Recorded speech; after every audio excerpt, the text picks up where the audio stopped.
souhaitant le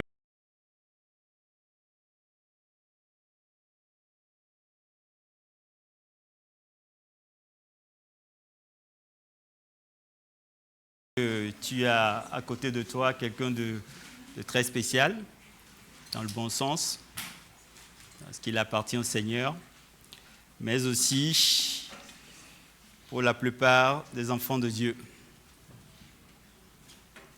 Nous sommes vraiment des enfants de Dieu. Quel que soit ce que nous traversons, quel que soit ce que nous vivons, quelles que soient nos joies, nos peines, nous sommes véritablement des enfants de Dieu.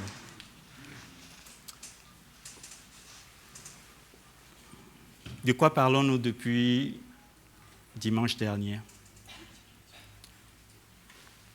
Depuis dimanche dernier, il faudrait agrandir, ma chère sœur, pour que ce soit visible. Il faudrait enlever, peut-être mettre en présentation plus grande. Nous sommes dans cette marche qui est la marche de l'enfant de Dieu, depuis plusieurs années, pour beaucoup d'entre nous, qu'on appelle la marche du disciple. Et depuis 2 ans, 2 ans et demi bientôt, nous nous inscrivons dans une réalité que j'appelle la réalité céleste vécue sur la terre, de l'enfant de Dieu que nous sommes. Et cette réalité s'inscrit dans des faits posés par Dieu, des faits passés et des faits à venir. Parmi ces faits passés, nous avons d'abord la naissance du Seigneur. Et il est né, et le temps de Noël nous rappelle, en souvenir, ce n'est pas la date exactement de sa naissance, le jour de sa naissance, mais nous rappelle quand même qu'il y a eu un fait de Dieu. Dieu a fait quelque chose qui est en lien avec ce que Dieu a promis. Ce n'est pas quelque chose qui est arrivé par hasard, pas quelque chose qui a été une surprise inattendue, c'est une bonne surprise. Mais il est né. Il est né pour accomplir une mission. Et cette mission a été de mourir à la croix. De la croix, il n'est pas resté mort dans le tombeau. La Bible dit que la mort n'a pas eu raison de lui, amen. Et la Bible nous enseigne, et c'est une réalité vécue par beaucoup de témoins, que le 3e jour, Dieu l'a souverainement, glorieusement ressuscité des morts. La mort a été vaincue, c'est une réalité. Et quand il est ressuscité, la Bible nous dit qu'ensuite il a enseigné pendant un certain temps, et ensuite le Père l'a élevé. Il a été élevé plus haut que le ciel. Pourquoi il a été élevé? C'est pour être intronisé, roi des rois, seigneur des seigneurs, et qu'il puisse aussi être glorifié. À partir de ce moment, la promesse du Père est devenue une réalité pour les humains que nous sommes. La promesse de nous envoyer l'Esprit de Dieu. La promesse de nous envoyer la Pentecôte. Et je vous disais, frères et sœurs, dimanche dernier, que la Pentecôte n'est pas terminée, amen. Et la Pentecôte a été une réalité vécue par des chrétiens, les premiers chrétiens. Ceux qui nous ont précédés, ceux avec qui nous marchons et ceux qui nous viendront ensuite. Et de la Pentecôte, l'Église a commencé à se mouvoir dans une dynamique que jamais l'humanité n'a connue jusqu'à présent. Et si tu es là aujourd'hui avec moi, si tu es là et tu te sens interpellé par Dieu, c'est qu'il y a une réalité spirituelle de Dieu. C'était le point 4. Le point 5, il nous l'a promis, il va revenir nous chercher, amen. Il dit, consolez-vous. L'apôtre dit, peut-être tu traverses un moment difficile. Peut-être que les temps sont difficiles. C'est même plus peut-être, c'est une réalité. Je vous ai fait un peu de géopolitique la dernière fois pour vous montrer, dans le cadre de nos travaux de recherche, combien le monde est devenu très complexe et que personne ne sait vraiment de quoi sera fait l'avenir. Amen. Sauf toi et moi. Nous le savons. Parce que la Bible nous dit et nous a déjà dit quelle sera la fin de l'histoire. Amen. Nous connaissons la fin de l'histoire. Nous ne connaissons pas l'heure, nous ne connaissons pas le temps exact, mais nous connaissons la fin de l'histoire. Amen. Jésus revient bientôt nous prendre avec lui. Amen. Alors pour ceux qui seront prêts, ils auront avec le Seigneur, dans la gloire du Seigneur, et ceux et celles qui ne seront pas prêts devront alors... Mais sois prêt, mon frère et ma sœur. Sois prête, ma sœur. Et nous sommes arrivés à la fin de la prédication de dimanche dernier avec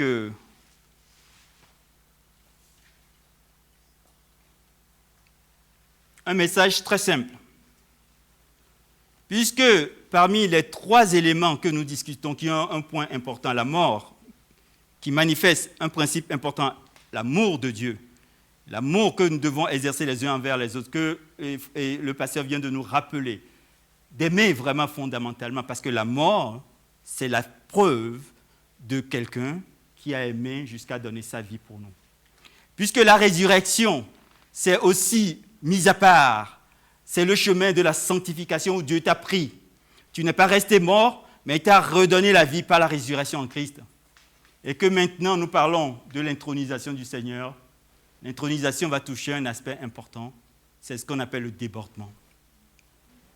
La Bible dit que quand Christ a été intronisé, nous étions en lui. La Bible dit que quand Christ a été élevé, nous étions en lui, toi comme moi. Et donc Dieu nous a amenés avec le Fils, dans une position élevée. Amen. Et les choses qui étaient impossibles, naturellement parlant, deviennent possibles de façon surnaturelle. Amen. Les choses qui n'étaient pas possibles à l'humain, parce que l'humain est limité, et l'humain se rend compte de plus en plus qu'il est limité, malgré le fait qu'on soit têtu, qu'on ne veut pas reconnaître des fois à cause de l'orgueil et de la vanité. Et la Bible nous dit qu'on n'est pas orgueilleux des fois, on n'est pas vaniteux des fois par nous-mêmes parce que quelqu'un nous y soumet. La Bible nous dit quand même une chose, c'est que Dieu est illimité et infini. Amen. Et son amour est suffisant. Et sa présence est satisfaisante. Amen. Notre Dieu nous parle et quand le Seigneur est monté aux cieux et qu'il a répandu l'Esprit, le Saint-Esprit est descendu et que des hommes et des femmes revêtus de la puissance d'en haut ont commencé à manifester des choses exceptionnelles, des choses que le monde n'a jamais vues. Des langues que les gens se disent, mais comment celui-ci, un illettré, reconnu pour son illettrisme depuis très longtemps, est en train de parler notre langage très châtié.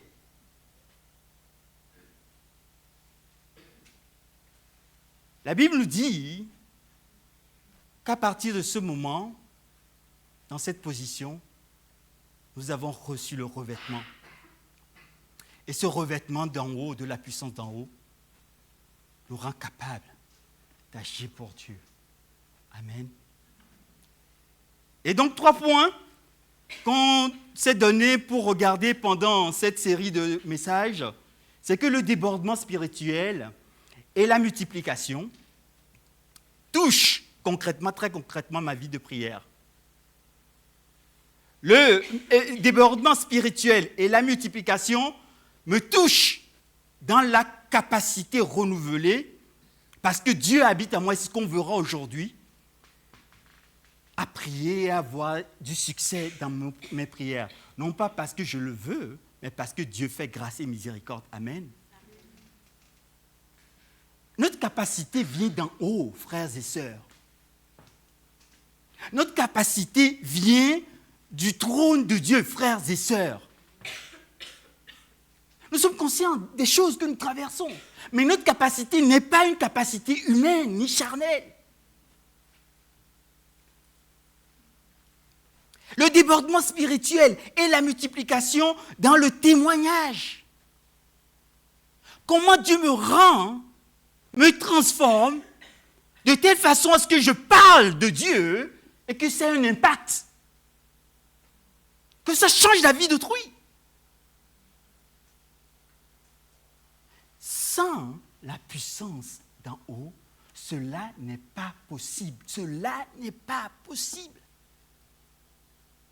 Sans le débordement spirituel, ce n'est pas possible. On peut produire de bons religieux et de bonnes religieuses, mais pas les fils et les filles du royaume de Dieu. On peut amener les gens par la sagesse humaine, par la capacité à convaincre et même à persuader, sans jamais produire un homme et une femme complètement nés de nouveau, transformés, capables à nouveau de faire d'autres disciples. Amen. On peut endormir les gens sans jamais en faire des héritiers et des héritières qui marchent dans la victoire de Christ. Amen. C'est le programme qu'on s'est donné. Mais voici que ce programme, nous allons conclure dimanche prochain. Nous aurons un peu plus de temps. Aujourd'hui, j'avais à cœur d'aborder un point qui me semblait essentiel. Je l'ai un peu abordé rapidement dimanche dernier, mais on va focuser un tout petit peu dessus pour préparer dimanche prochain. Les réalités d'en haut sont manifestées dans celui et celle qu'on appelle l'homme ou la femme spirituelle. C'est ce que j'aimerais qu'on voie. Et c'est ça, la clé pour le débordement. Si tu te poses la question de savoir pourquoi je déborde ou pourquoi je ne déborde pas, la clé se trouve dans le fait que tu es un homme ou que tu sois une femme spirituelle ou pas. Je ne parle pas de l'apparence, je parle de la profondeur. Je ne parle pas juste de faire semblant de jouer à un jeu. Je parle de quelque chose de profond que seul Dieu produit en nous. Amen. Parce que l'apparence ne nous mène nulle part, frères et sœurs. Tu peux me tromper, je peux te tromper, mais Dieu, nous ne pouvons pas le tromper. Et nous ne pouvons pas obliger Dieu à faire ce qu'il n'a pas envie de faire. Amen. Je parle de ces hommes et de ces femmes qu'on appelle des hommes et des femmes spirituelles. L'homme et la femme spirituelle, c'est l'homme et la femme dans lequel habite Dieu a décidé de résider, d'habiter. Le débordement spirituel et la multiplication est le résultat de l'économie de Dieu. Et nous allons voir ce que c'est que l'économie de Dieu. Pour cela, je voudrais qu'on lise un peu la parole de Dieu dans 1 Timothée, chapitre 1. Quelques versets. Peut-être tu es en train de dire, mais quand est-ce qu'il va nous lire la parole de Dieu, ce frère? Où est-ce qu'il veut nous amener? Nous, on est venus pour écouter la parole de Dieu. Je voudrais qu'on puisse regarder dans les Écritures, c'est quoi cette question d'économie de Dieu? Est-ce que tu as déjà entendu parler de l'économie de Dieu? Non. Bon, ok. Si Dieu le permet, on va apprendre quelque chose ensemble aujourd'hui. Amen.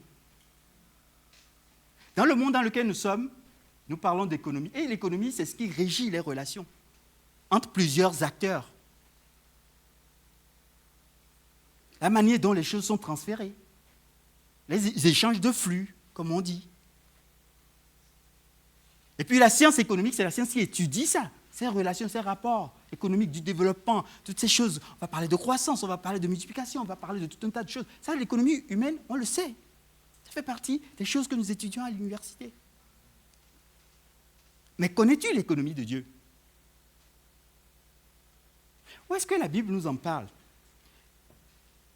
1 Timothée, chapitre 1, verset... je vais lire quelques versets à partir du verset 1. J'ai mis à partir du verset 3, mais moi je lis à partir du verset 1. Paul, apôtre de Jésus-Christ, par ordre de Dieu, notre Sauveur, et de Jésus-Christ, notre espérance. Verset 2. À Timothée, mon enfant, légitime en la foi, que la grâce, la miséricorde et la paix te soient données de la part de Dieu, le Père, et de Jésus-Christ, notre Seigneur. Verset 3. Je te rappelle, Timothée, l'exhortation que je t'adressais à mon départ pour la Macédoine, lorsque je t'engageais à rester à Éphèse, afin de recommander à certaines personnes de ne pas enseigner d'autres doctrines, verset 4, et de ne pas s'attacher à des fables et à des généalogies sans fin, qui produisent des discussions plutôt qu'elles n'avancent l'œuvre de Dieu dans la foi. Et le terme n'avance, l'œuvre de Dieu, c'est ce qu'on appelle aussi l'économie de Dieu. Je voulais le noter, c'est ça. C'est exactement la même chose. L'œuvre, ce qu'il est traduit ici par l'œuvre de Dieu, c'est vraiment le grec qui se traduit aussi par l'économie de Dieu. Ok? L'œuvre de Dieu dans la foi.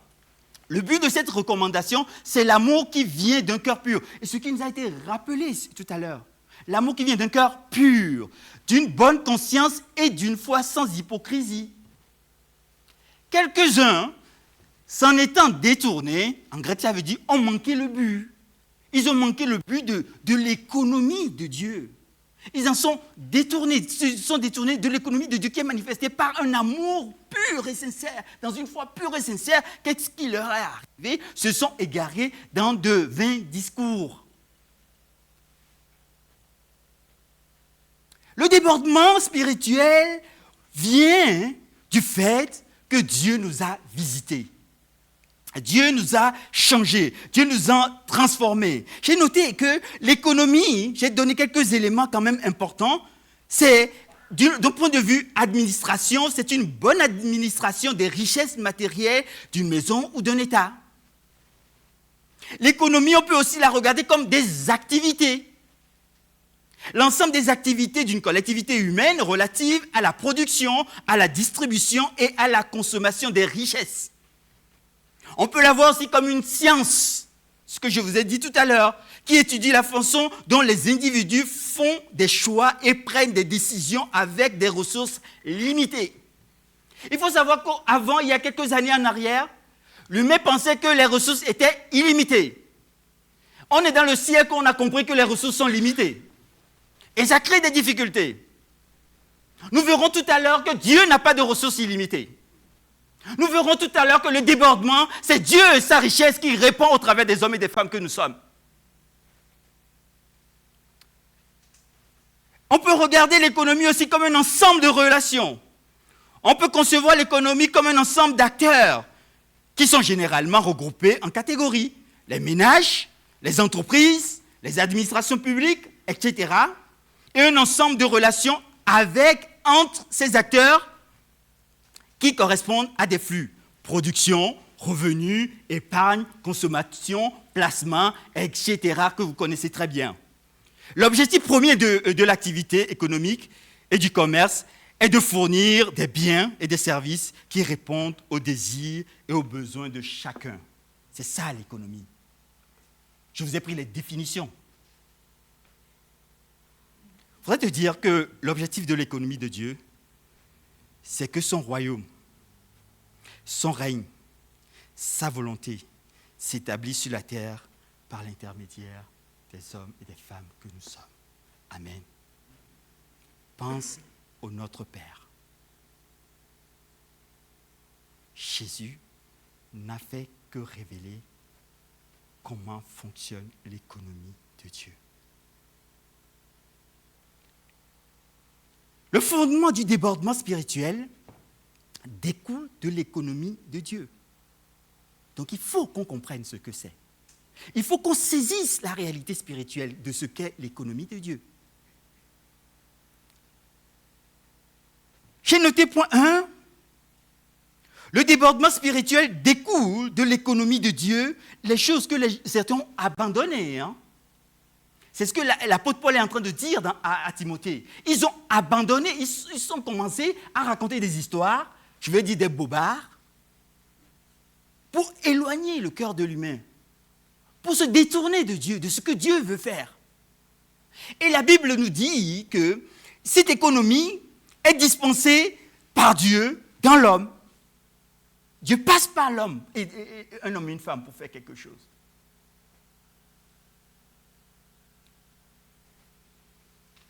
Le fondement du débordement spirituel va nous permettre, alors que Dieu est en train de faire quelque chose dans ton cœur et dans mon cœur, une nouvelle réalité en devenant le temple de Dieu.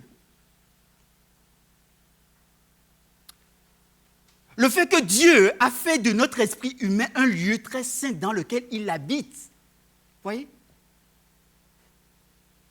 J'ai noté aussi que c'est la présence de Dieu, Trinitaire, le Père, le Fils et l'Esprit de Dieu en nous. Notre présence en Dieu aussi fait partie de l'économie de Dieu. Tiens, quelle économie? On n'a pas encore tout vu. Ce n'est que, on est en train de goûter juste. Le but de l'économie, point 2, de Dieu est la suivante. Dieu en trois, le Père, le Fils et le Dieu Esprit Saint, est venu habiter dans l'esprit des humains.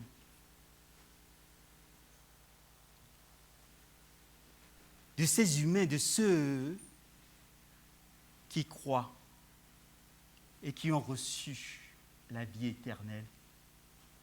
Dieu a une adresse. Dieu a un lieu de résidence ici sur la terre. C'est ton esprit et le mien. Si tu as cru, tu as reçu le Seigneur. Je ne sais pas des fois si on se rend compte de ce que Dieu a fait, mais c'est extraordinaire. Prends une seconde, réfléchis. Le Créateur divin habite en moi. Prends une seconde et réfléchis aux conséquences de ce fait de Dieu dans ta vie. Prends une seconde et pense que celui qui est le Tout-Puissant, le El Shaddai, le Adonai, habite en toi. Et les conséquences que ça peut avoir dans une vie. J'ai noté que le débordement et la multiplication, selon l'économie de Dieu, c'est que Dieu, en vivant en toi, veut toucher, veut transformer, veut multiplier, veut décupler, veut instaurer quelque chose qui ne peut être fait autrement qu'à travers de son Église et de ses enfants.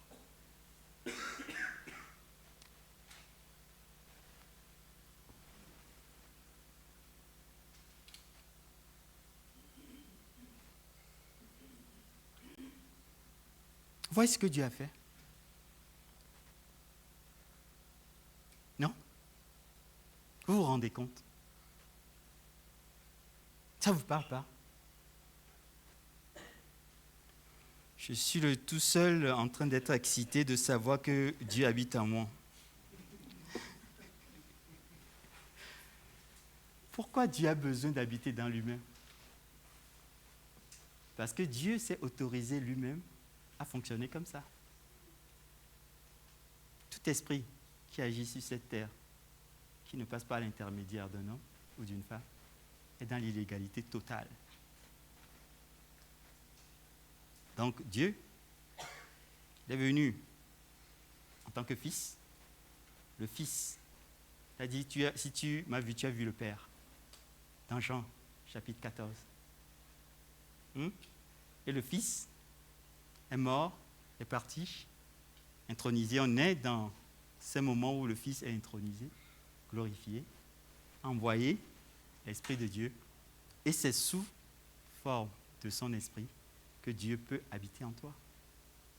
Donc, le Dieu invisible qu'on ne voit pas habite dans ton esprit. Le jour de ta nouvelle naissance. Tu ne peux pas avoir plus extraordinaire.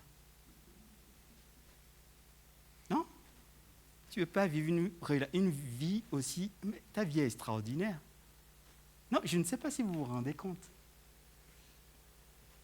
Si on a juste compris ça aujourd'hui, franchement, le Seigneur a fait son job.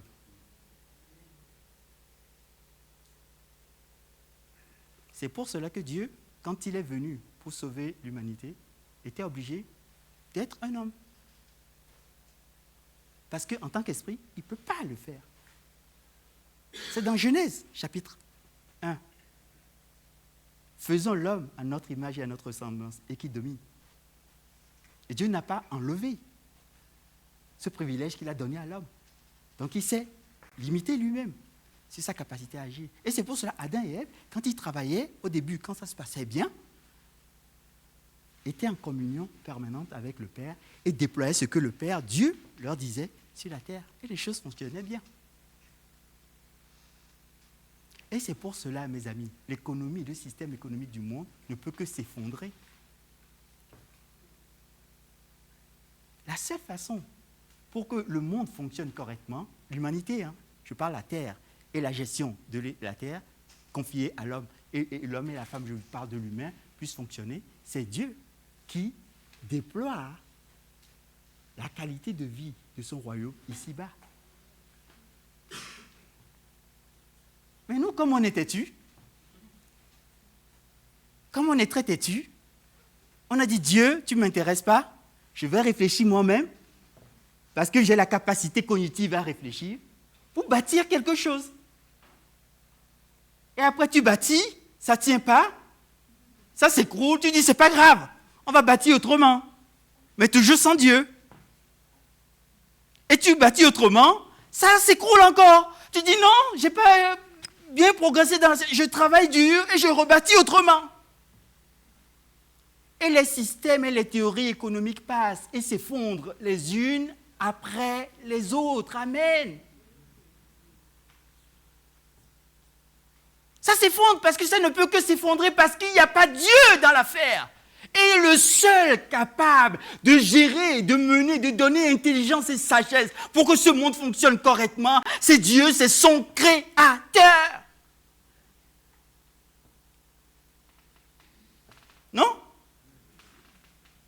Mais allez voir le constructeur Renault, ou Volkswagen, ou je ne sais pas qui, appelez les uns les autres.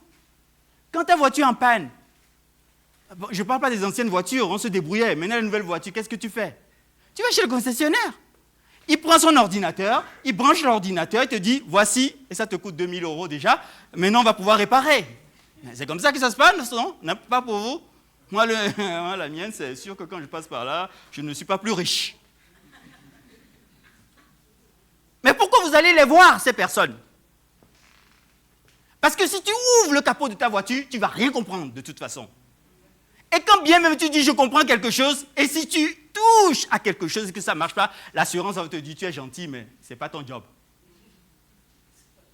Non, mais je parle des langages clairs, courants de tous les jours pour qu'on puisse comprendre ce qui se passe. Pourquoi c'est différent avec Dieu? Hein? Pourquoi c'est différent? C'est pour cela que la Bible nous raconte d'avance comment les choses vont se passer. Tiens avec moi l'économie de Dieu. Tiens avec moi l'économie de Dieu. L'économie de Dieu, la Bible nous en parle.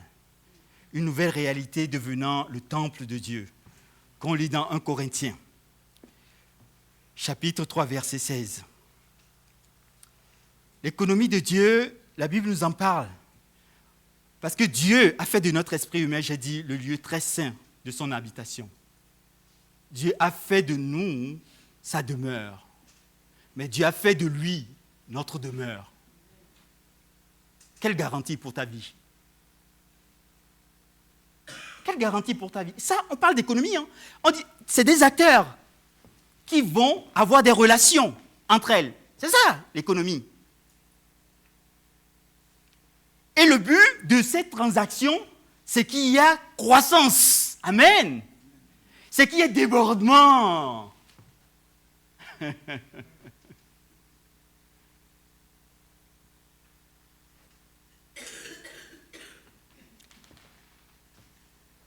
Dieu, le but de Dieu pour la création, c'est que l'homme et la femme se soumettent totalement à lui pour que lui puisse régner au travers de nos vies. Amen. C'est ça l'économie de Dieu. Alors quand on parle de... Vous me dites, pourquoi tu me parles de débordement, économie de Dieu? C'est que si tu ne comprends pas l'économie de Dieu, c'est-à-dire ce que Dieu a voulu faire et ce que Dieu est en train de faire, tu ne comprendras pas non plus le débordement. Quand je te dis que le débordement va toucher ta vie de prière, tu ne peux pas comprendre ça. C'est trop profond. Quand je dis que le débordement va toucher ta capacité à prier, mais au-delà de prier, en plus de prier, tu témoignes. Et quand tu témoignes, tu verras des signes et des prodiges. Tu ne peux pas comprendre ça. Et à un moment donné, tu vas te fâcher contre Dieu.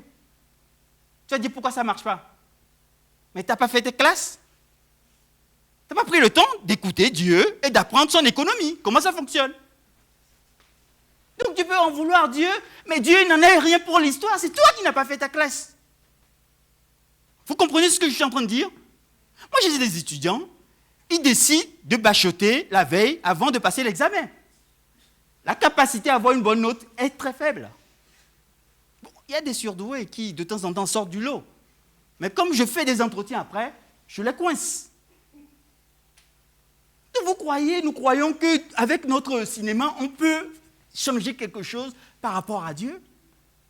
Je dois comprendre la notion d'économie de Dieu et les notions économiques qui sont derrière. La notion économique de Dieu, je vous l'ai dit, frères et sœurs, c'est que Dieu a fait de ta vie et de ma vie son temple. Et qu'il habite en moi. Et qu'il veut régner totalement. Veux-tu laisser Dieu régner dans ton cœur? Veux-tu laisser Dieu régner dans ta vie? Veux-tu laisser Dieu régner sur toi, régner dans toutes les dimensions de ta vie? Amen.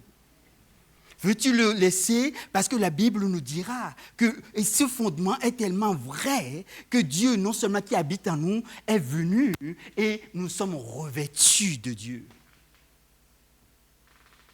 Vous avez vu que nous étions cachés avec Christ, en Dieu. Mais Dieu nous a revêtus de puissance.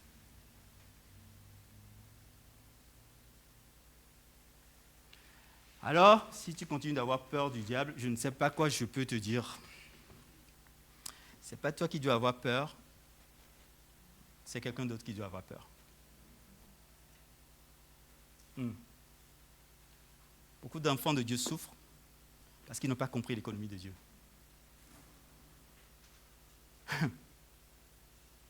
Pas parce que nous sommes persécutés des fois, nous sommes violentés, que nous devons vivre dans la peur ou dans le désarroi. Ton Dieu règne, amen. L'économie de Dieu, c'est une économie de croissance et de développement. Croissance parce que nos relations deviennent de plus en plus fructueuses. Croissance parce que, vous savez, il y a un cantique quand le Saint-Esprit arrive, l'atmosphère change. Il y a transfert entre le ciel et la terre. On parle de quoi, vous croyez? D'économie de Dieu. On chante des choses, des fois on ne sait même pas de quoi on chante. Parce que la mélodie, elle est douce et agréable à nos oreilles. Et puis quand on rentre dans la vraie vie, oh, Seigneur, qu'est-ce qui se passe? Ça ne marche plus. Il n'y a plus de transfert. Il y a quelqu'un qui a bloqué mon transfert. Non? Hein? Ça, Dieu ne change pas. Dieu ne change pas.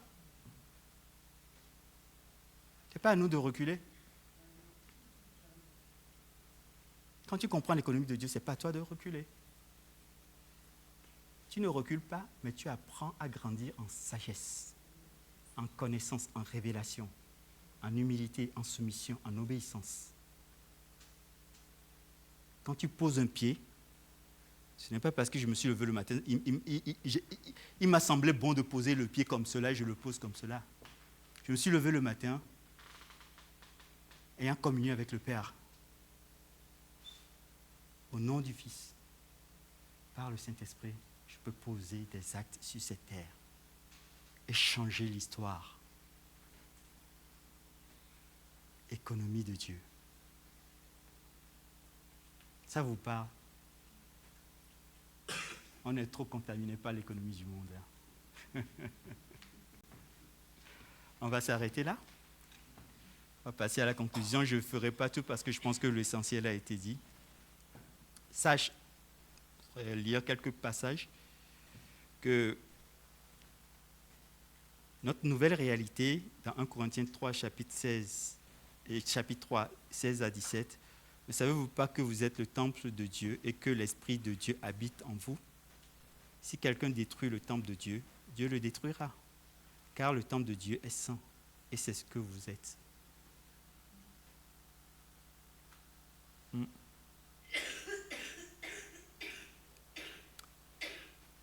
1 Corinthiens, chapitre 6, versets 19 à 20. Ne savez-vous pas que votre corps est le temple du Saint-Esprit qui est en vous, que vous avez reçu de Dieu, et que vous ne vous appartenez point à vous-même, car vous avez été rachetés à un grand prix. Glorifiez donc Dieu dans votre corps et dans votre esprit qui appartient à Dieu. Tu appartiens à quelqu'un? À Dieu.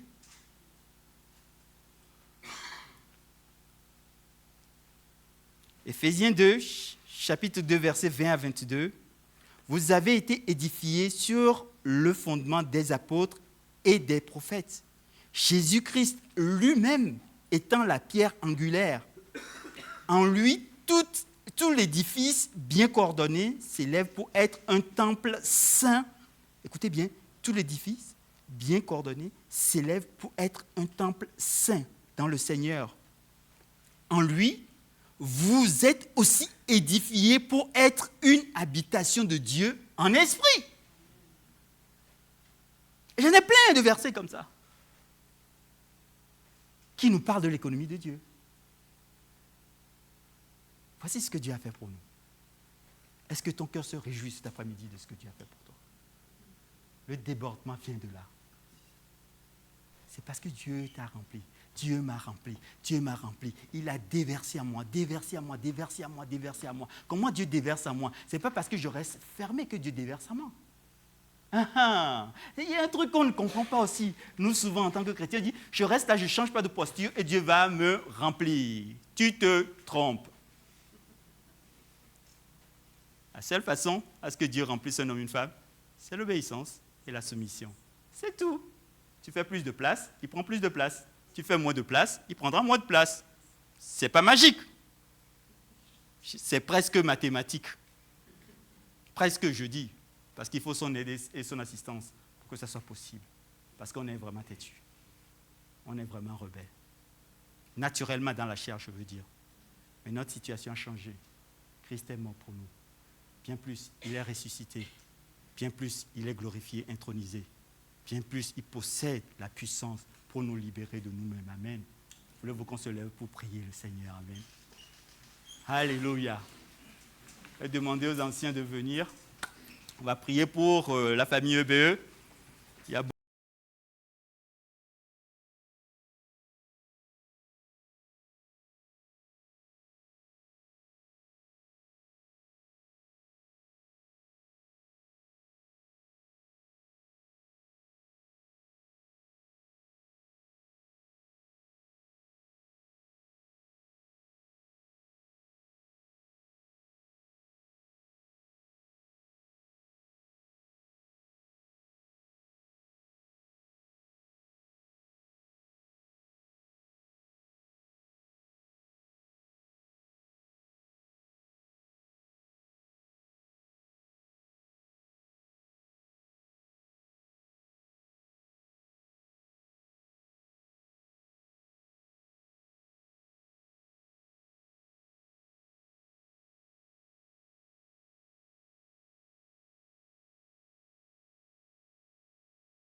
Seigneur est fidèle. Il est juste, il est bon, il est fidèle à sa parole. Est-ce que tu as entendu ce soir, c'est sa parole? Alors il va l'accomplir. Si tu le crois, est-ce que tu le crois? Seigneur, ouvre nos cœurs. Fais grandir notre foi. Merci Père pour ta grâce. En Jésus-Christ. Amen.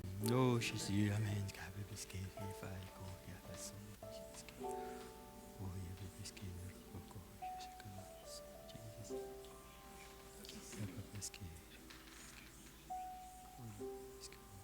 Ceux qui se confient dans le Seigneur sont comme la montagne de Sion.